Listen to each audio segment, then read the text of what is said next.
আজকেও আবার দ্রবণ থেকে একটি ভিডিও করা হয়েছে এবং এটা দ্রবণ থেকে 4 নম্বর ভিডিও। আগের দিন কলয়েডের বিভিন্ন দশা সম্পর্কে তোমাদের তুলে ধরা হয়েছিল। আশা করি সেগুলো সব তোমরা মেমোরাইজ করতে পেরেছো। একটু কষ্ট করে তোমাদের মনে রাখতে হবে। আর আজকে সেই দ্রবণের যে বাকি অংশগুলো আছে তার মধ্যে থেকে কিছু জিনিস তুলে ধরা হয়েছে। চলো শুরু করা যাক তাহলে আজকের ভিডিও। দেখো, এই ভিডিওর শুরুতেই প্রথমে যেটা আমরা দেখতে পাচ্ছি যে বলা আছে মিশ্রণ ও দ্রবণের মধ্যে পার্থক্য। তাহলে এতদিন আমরা হয়তো যে জিনিসগুলো পড়েছি সেখানে মিশ্রণ আর দ্রবণকে আমরা গুলিয়ে ফেলেছি। আমরা হয়তো ভেবেছি যেটা দ্রবণ সেটাই মিশ্রণ বা এদের মধ্যে সেরকম কোনো ডিফারেন্স নেই, দুটোই এক জিনিস। কিন্তু মিশ্রণ আর দ্রবণ দুটো এক জিনিস না, এদের মধ্যে কিছু পার্থক্য আছে আর সেই পার্থক্যগুলো আজকে জেনে নেব। পার্থক্যের মধ্যে প্রথমেই হচ্ছে একটু দ্রবণের সংজ্ঞাটা মনে করার চেষ্টা করো। সেখানে দেখো তোমরা পড়েছিলে যে দ্রবণে যে উপাদানগুলো থাকে তাদের আপেক্ষিক পরিমাণ একটা নির্দিষ্ট সীমার মধ্যে পরিবর্তন করা যায়, তাই না? মানে কি, তার পরিমাণগুলোর একটা নির্দিষ্ট সীমা থাকে। আরেকটা জিনিস, দ্রবণটা কি হয়, সমসত্ব হয়। সমসত্ব কথাটার অর্থ কি সেটাও আগের ভিডিওতে বলে দেওয়া হয়েছিল। তো যাই হোক, তাহলে এখানে দেখো মিশ্রণের ক্ষেত্রে মিশ্রণে উপাদান দুটির আপেক্ষিক পরিমাণের কোনো সীমা থাকে না। আরেকটা হচ্ছে সমসত্ব হতেই হবে মিশ্রণকে, এমনটা কিন্তু নয়, নাও হতে পারে। তাহলে মিশ্রণ সমসত্ব হতেও পারে, নাও হতে পারে, কিন্তু দ্রবণ সমসত্ব অবশ্যই হবে। দ্রবণে উপাদান দুটোর আপেক্ষিক পরিমাণ একটা নির্দিষ্ট সীমা থাকবে, কিন্তু মিশ্রণের উপাদান দুটোর আপেক্ষিক পরিমাণের কোনো সীমা থাকে না। এটাই হচ্ছে মিশ্রণ আর দ্রবণের মধ্যে পার্থক্য। ওকে, চলো নেক্সট সেকশানে বলা হয়েছে থায়োসালফেট থেকে কোলয়েডীয় সালফার প্রস্তুত করব কিভাবে। এটা অনেক সময় পরীক্ষায় আসে যে থায়োসালফেট সোডিয়াম থায়োসালফেট যেটাকে হাইপো বলে, সেখান থেকে কোলয়েডীয় সালফার প্রস্তুত করার পদ্ধতিটি লেখো। তো তার জন্য একটা সিম্পল পদ্ধতি কি না, অল্প পরিমাণ সোডিয়াম থায়োসালফেটের সঙ্গে জল যোগ করা হয়। আস্তে আস্তে জল যোগ করে তাকে নাড়াতে হয়। নাড়াতে একটা সময় পর যখন দ্রবণটা লঘু হয়ে যায় তখন আমরা থামিয়ে দেবো, এবং থামিয়ে দেওয়ার পর ওই দ্রবণে যদি লঘু এইচসিএল ফোঁটা ফোঁটা করে ফেলা হয় বা ওই দ্রবণে লঘু এইচসিএল ফোঁটা ফোঁটা করে যোগ করা হয়, তখন আমরা সালফারকে ওই দ্রবণ থেকে আলাদা কলয়েড হিসাবে আলাদা হয়ে যেতে দেখব। আর তারই বিক্রিয়াটা দেখো এখানে তোমাদের লেখা আছে Na2H2O3, যেটাকে হাইপো বা সোডিয়াম থায়োসালফেট বলছে।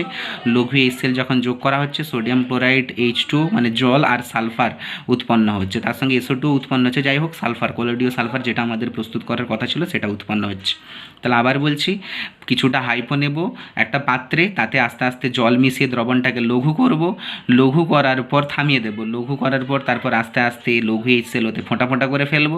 ফোঁটা ফোঁটা করে ফেললে পরে কোলয়েডীয় সালফার উৎপন্ন হবে। যাই হোক, এবার নেক্সট সেকশানে আসছি। নেক্সট সেকশানে যেটা বলা হয়েছে দ্রাব্যতা কী। দেখো, দ্রাব্যতা বলতে এখানে বলা হয়েছে দ্রাবের ভর বাই দ্রাবকের ভর। অবশ্যই এখানে গ্রামে প্রকাশ করবে।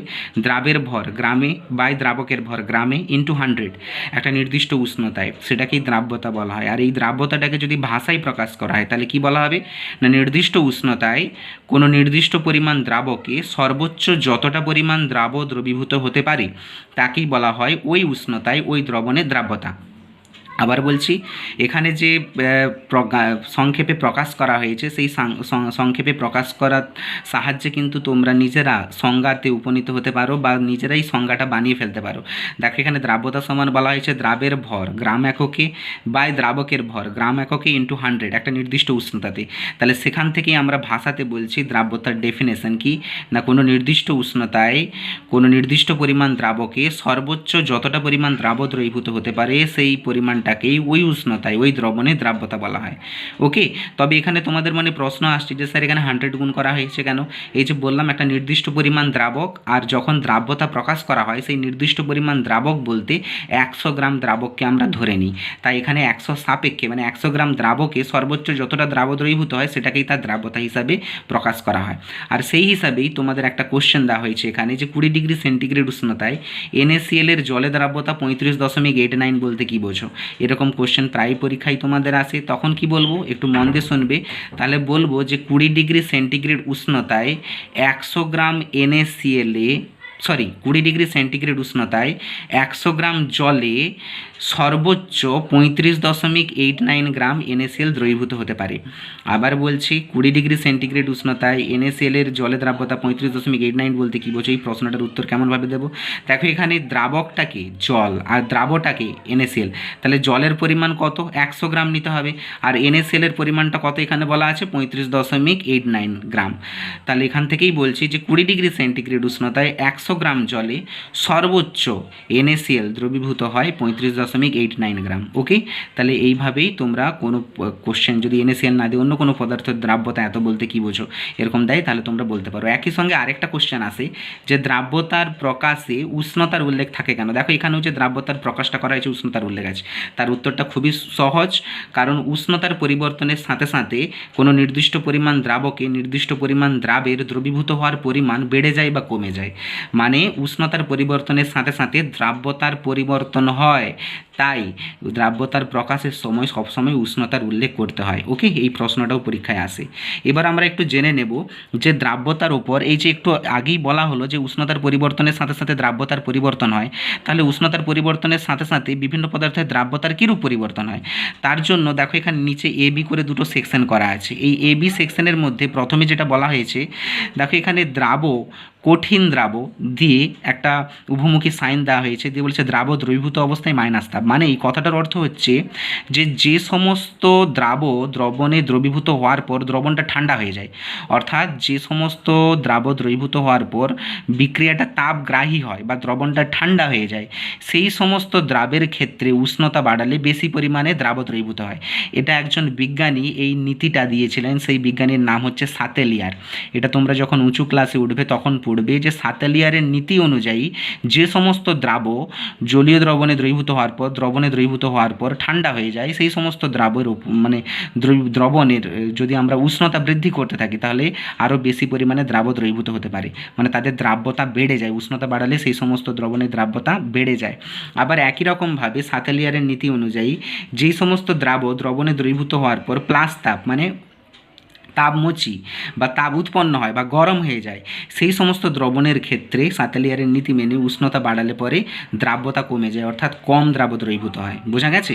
তাহলে যারা তাপগ্রাহী, যে সমস্ত পদার্থ তাপগ্রাহী, সেই মানে তাপগ্রাহী বিক্রিয়া ঘটাতে সাহায্য করে বা তাপগ্রাহী ঘটনা ঘটায়, সেই সমস্ত পদার্থের ক্ষেত্রে উষ্ণতা বাড়ালে দ্রাব্যতা বেড়ে যায়। আবার যে সমস্ত পদার্থ তাপমোচী ঘটনা ঘটায়, সেই সমস্ত পদার্থের ক্ষেত্রে উষ্ণতা বাড়ালে পরে দ্রবণের দ্রাব্যতা কমে যায়। এবং সেই হিসাবে কতগুলো উদাহরণ দেওয়া হয়েছে যে কোন ধরনের পদার্থের উপর উষ্ণতা বাড়ালে পরে দ্রাব্যতা বেড়ে যায়। যেমন দেখো এখানে উদাহরণ একটু সাইডে উল্লেখ করা হয়েছে, চিনি, নুন, সোডা, যার সংকেত হচ্ছে পটাশিয়াম নাইট্রেট, এছাড়া অ্যামোনিয়াম ক্লোরাইড ইত্যাদি। আর এখানে কিছু পদার্থ যাদের মিশ্রণের ফলে দ্রবণের উষ্ণতা বেড়ে যায়, মানে যাদের উপর উষ্ণতা বাড়ালে পরে দ্রাব্যতা কমে যায়, সেই সমস্ত পদার্থের উদাহরণ হচ্ছে কলি চুন, কস্টিক পটাশ, কস্টিক সোডাও হবে NaOH, আর এখানে ক্যালসিয়াম নাইট্রেট ইত্যাদির সংকেত দেওয়া হয়েছে। ওকে, তাহলে সাতেলিয়ারের নীতিটা তোমরা বড় হয়ে পড়বে, একটু শুধু এইভাবে তোমরা এখন তোমাদের এই 9-এর ক্লাসে জেনে রাখো, পরে যখন যদি সময় হয় তাহলে আমি বলে দেবো, নাহলে উঁচু ক্লাসে যখন উঠবে তখন পড়বে। এছাড়াও আরেকটা কোশ্চেন এখান থেকে একটা বেশি মাত্রায় আসে এই গ্লোবাল সল্টকে দিয়ে। গ্লোবাল সল্টের সংকেত হচ্ছে Na2SO4 10H2। বলে যে গ্লোবাল সল্টের দ্রাব্যতা উষ্ণতার পরিবর্তনের সাথে সাথে কিভাবে পরিবর্তিত হয়। এই প্রশ্নটা দিলে পরে তোমাদের উত্তরটা ঠিক এভাবে বলতে হবে যে 32.38 ডিগ্রি সেন্টিগ্রেড বা 32.4 ডিগ্রি সেন্টিগ্রেড পর্যন্ত উষ্ণতা বাড়ালে গ্লোবাল সল্টের দ্রাব্যতা বাড়ে, এবং এরপরে যদি আমরা আরও উষ্ণতা বাড়াই তখন গ্লোবাল সল্টের দ্রাব্যতা কমে।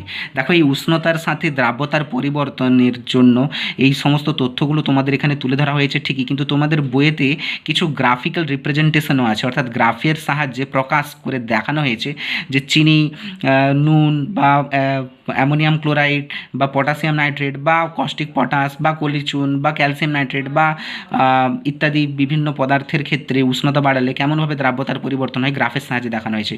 তোমরা সেই গ্রাফগুলো দেখো, এই তথ্যগুলো জানলে পরে কিন্তু তোমরা নিজেরাই গ্রাফটা ড্র করতে পারবে। যাই হোক, বইয়ে তো এই গ্রাফগুলো একটু দেখে নেবে, কিছু না, একদম সহজ। এই দেখো বলা হয়েছে চিনি, নুন ইত্যাদির ক্ষেত্রে বাড়ে, তাহলে এদের ক্ষেত্রে উষ্ণতা যত বাড়বে উপরের দিকে গ্রাফটা উঠতে থাকবে। আর বলা হয়েছে কলিচুন, কস্টিক পটাশ, ক্যালসিয়াম নাইট্রেট এদের ক্ষেত্রে দ্রাব্যতা কমে, মানে উষ্ণতা যত বাড়তে থাকবে নিচের দিকে গ্রাফটা নামতে থাকবে। তো যাই হোক, কারো ক্ষেত্রে হালকা হালকা বাড়ে, কারো ক্ষেত্রে হালকা হালকা কমে, কারো ক্ষেত্রে দ্রুততার সঙ্গে কমে, কারো ক্ষেত্রে দ্রুততার সঙ্গে বাড়ে। এই জিনিসগুলো একটু বই থেকে দেখে নেবে গ্রাফিক্যালি। আর এখান থেকে এইরকমই পরীক্ষায় প্রশ্ন আসে, হয়তো বললো যে কস্টিক পটাশ বা KOH এর উষ্ণতার পরিবর্তনের সাথে দ্রাব্যতার কীরূপ পরিবর্তন হয়। ইন্ডিভিজুয়ালি কোনো উদাহরণ দিয়েও তোমাদের জানতে চাইতে পারে, বা উষ্ণতার সাথে দ্রাব্যতার সম্পর্ক বা দ্রাব্যতার উপর উষ্ণতার প্রভাব কী বলো, তখন এভাবে বলবে, বা গ্লোবাল সল্ট ইত্যাদি জাতীয় কোশ্চেন আসে, একটু দেখে নেবে। এবার দেখো দ্রাব্যতার উপর চাপের প্রভাব কী। দ্রাব্যতার উপর চাপের প্রভাব বলতে তরলে কঠিনের দ্রাব্যতার উপর চাপের প্রভাব আর তরলে গ্যাসের দ্রাব্যতার উপর চাপের প্রভাব, দুই ধরনের ক্যাটাগরিতে এখানে ভাগ করা হয়েছে। দেখো, যখন কোনো তরলে কঠিন দ্রবীভূত হয়, মানে জলে চিনি দ্রবীভূত করছে, সেক্ষেত্রে কিন্তু চাপের কোনো ভূমিকা নেই, অর্থাৎ চাপ বাড়ায় বা কমায়, তার যে পরিবর্তন, দ্রাব্যতার যে পরিবর্তনটা হয় সেটা খুবই নগণ্য। তো সেক্ষেত্রে এখানে হয় না বললেই চলে, বললেই বেটার। তো তরলে কঠিনের দ্রাব্যতার উপর চাপের প্রভাব নেই, কিন্তু তরলে গ্যাসের দ্রাব্যতার উপর, মানে তরলের মধ্যে কোনো গ্যাসকে দ্রবীভূত করা হচ্ছে, এইরকম একটা অবস্থায় তার দ্রাব্যতা কিন্তু চাপের সঙ্গে খুব ভীষণভাবে নির্ভর করে, এবং সেই চাপের সঙ্গে কেমন সম্পর্ক না সমানুপাতিক সম্পর্ক। তোমরা যে সোডা ওয়াটার খাও বা কোল্ড ড্রিঙ্কস খাও, জানো সেই কোল্ড ড্রিঙ্কসের বোতলে উচ্চ চাপে কী ভরা থাকে, কার্বন ডাইঅক্সাইড গ্যাস।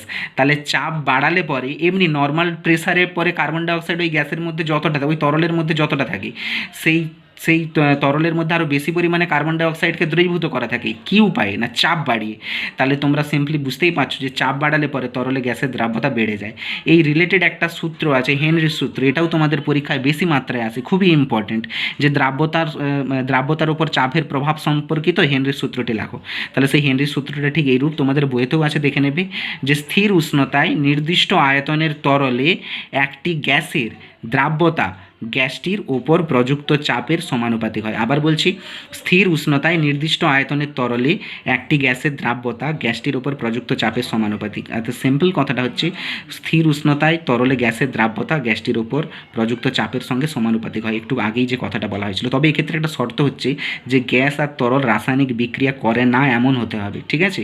তো আজকে এই বিষয়গুলোই থাক, অনেকটা সময় অতিবাহিত হয়ে গেল, তোমরা জিনিসগুলো একটু মন দিয়ে শুনবে, আর তার সাথে সাথে টেক্সট বুকটা একটু ফলো করবে। ওকে।